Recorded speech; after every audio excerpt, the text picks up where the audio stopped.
Welcome back, loyal subscribers, and a warm hello to our new viewers joining us today. Thank you so much for tuning in and being a part of our community. If you enjoy our content, don't forget to hit that subscribe button and then turn on those notifications so you never miss an upload. All right, guys, for those of you who don't know who I am Dr. Jasmine. I'm a naturopathic doctor and a nutritionist, and it is my goal, my pleasure to share with you guys natural holistic options for overall health and wellness. And right now we're really focusing in on hair growth and how our life, how we function actually affects how well we grow healthy hair. So today I want to start jumping into one of those key root cause areas of metabolism. Okay. Metabolism at its core is really how our body takes our food and then turns it into energy. Right? So how you're doing that, how efficiently you're doing that really impacts how well we're able to grow healthy hair. Now, in the body, energy, I want you to think of it, and this is how I think of it, is to think of it as like money. Okay. And we all live in the real world, right? So we know to really do what you really want to do, you have to have money. Right? If you want to go to a movie, you need money. If you want to have a car, you need money. If you want to have a house, you need money. So same thing in the body. If you want to do anything, me sitting here talking to you requires energy or money in the body. And in the body, money is called ATP. ATP stands for adenosine triphosphates. Much easier just to say ATP. But think of ATP as like cash. Okay. And the more cash you have, the more you can actually do in your body. So again, me just like sitting here, me breathing, my heart beating, my brain functioning, those nerve endings firing, information from my brain to my hands, to my mouth, right? To be able to sit here and talk to you right now, all require energy. And what we want to remember about the body is that its main goal, it's like very bare basics, core is to keep you alive, right? So the body gets kind of split into these essential and then non-essential functions. And unfortunately, your hair is just not that essential when it comes to keeping you alive, right? Your body would rather your heart beat and your lungs exchange oxygen than you have a head full of hair. Because what are you going to do with a head full of hair, lying in a box, right? You can't do much with it. So if there's not enough money to go around, then the essential take priority, right? So you have to deprioritize the non-essential to make sure that your essential have everything that you need so you don't die. The way I like to think about it is like in your home, right? You have a house or an apartment or wherever you're living. And there's multiple bills, right? You have to pay a mortgage. You have to pay homeowners insurance. You have to pay for maybe renter's insurance. You have to pay for gas and water and electricity and cable and all of your, subscriptions and whatnot. But let's say you lose your job or you got sick and your pay drops or something happens to where you're unable to pay for all of those bills, right? Well, then you have to take a look at your budget and say, okay, what's essential? Lights, especially if it's cold, you need heat. So you need electricity for heat or gas. If, you have a gas heating system, you need water. Right? We have to, we need water to live. Mortgage kind of has to stay, but things like maybe your gym membership might have to go. Your multiple subscriptions might have to go. You're probably going to keep Wi-Fi, but maybe you have to go to a slower Wi-Fi because you're unable to keep up with a faster pace when it maybe the slower one does the job you need it to do, for your daily functions. And that's kind of what happens in the body. We have to deprioritize those things that aren't so essential to life. And what you want to remember, there's a lot of essential functions. There's your heart and your lungs. Your muscles are actually very needed, right? You need to be able to move and be ambulatory and do all those activities of daily living to survive. So those things are going to take priority. Your bones, your immune system, your thyroid, being able to create thyroid hormone and neurotransmitters, and those things are going to take priority over your hair. So we really what we want to do is boost our metabolism so that our ability to make energy is very efficient, right? We're just making it.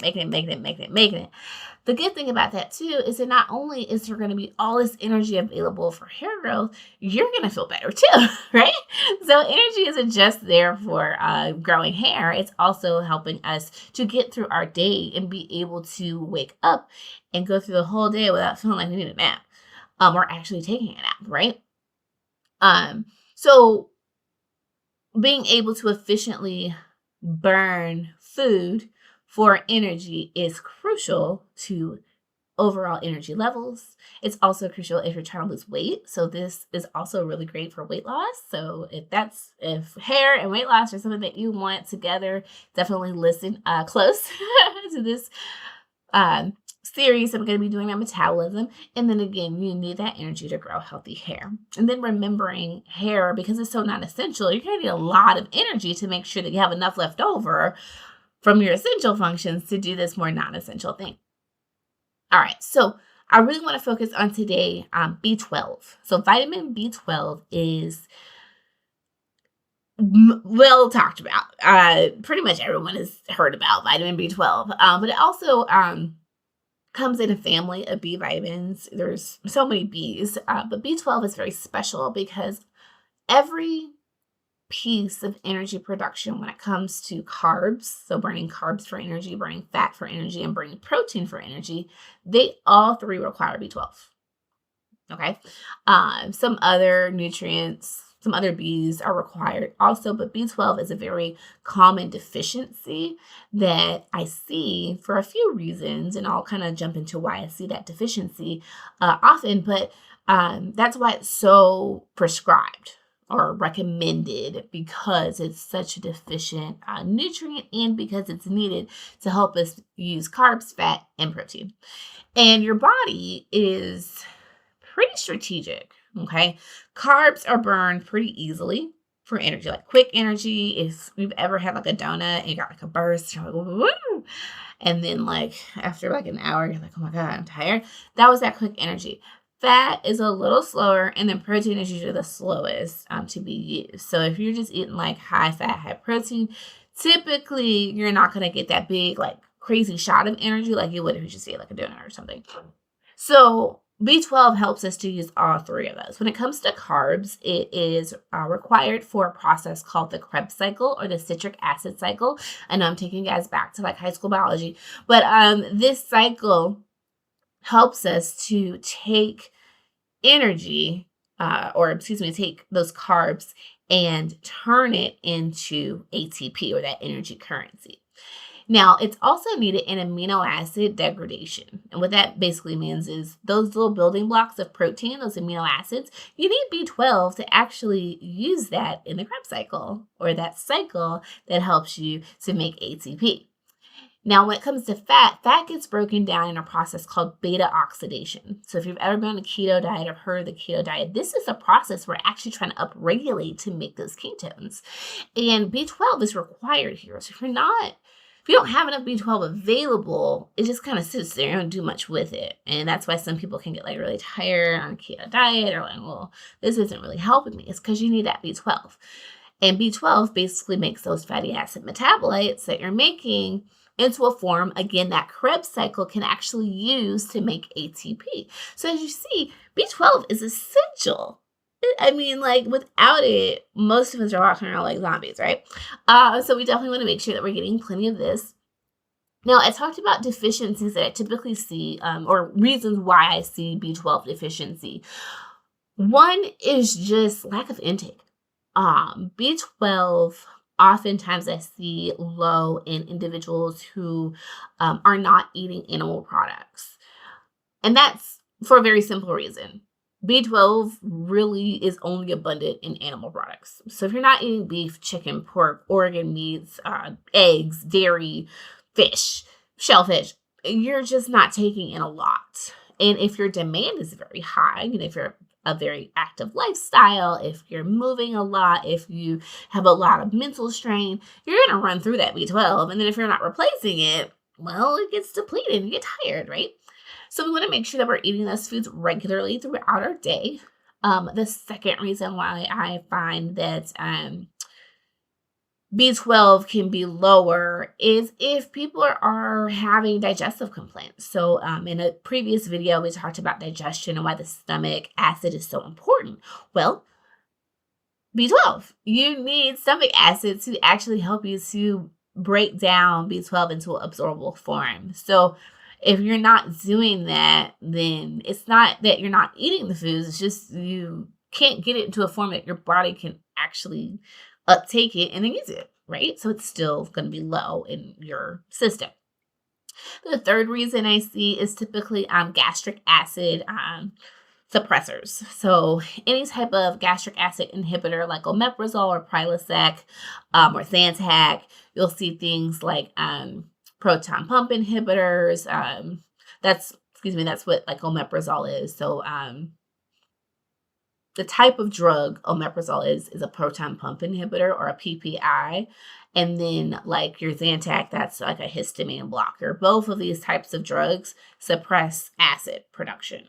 Okay. So whether you're having reflux and you're taking medication or not, both of these are signs that B12 more than likely is not abundant. Okay. So if you're taking these drugs, I would definitely talk to your doctor about like, hey, can we look at my B12 levels? Can we get me on a B12 just to make sure that you're getting it in a very absorbable form that your body can actually use? The last common drug, and trust me, there are many others, but the last one that's very common is metformin. If you have diabetes or you're using this for weight loss or trying to prevent diabetes, you have prediabetes, and you're using metformin, definitely talk to your doctor about those levels because it's been shown to deplete B12.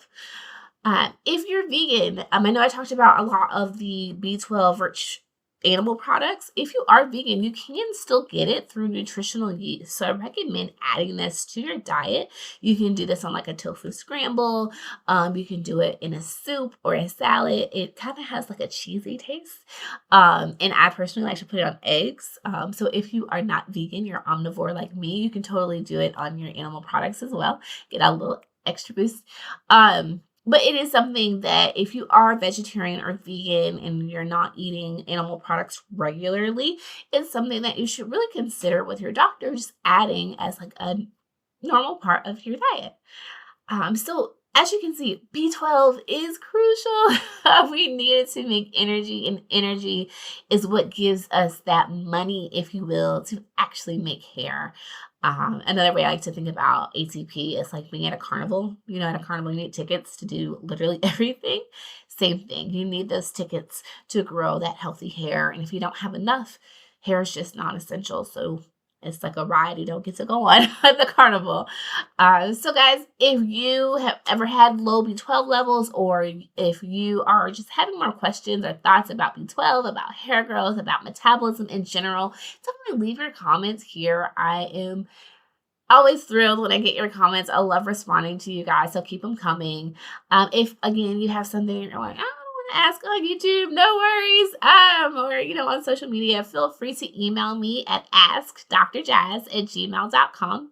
And if you would love to work with me, because I'd love to work with you, please feel free to visit me at www.drjasmine.com.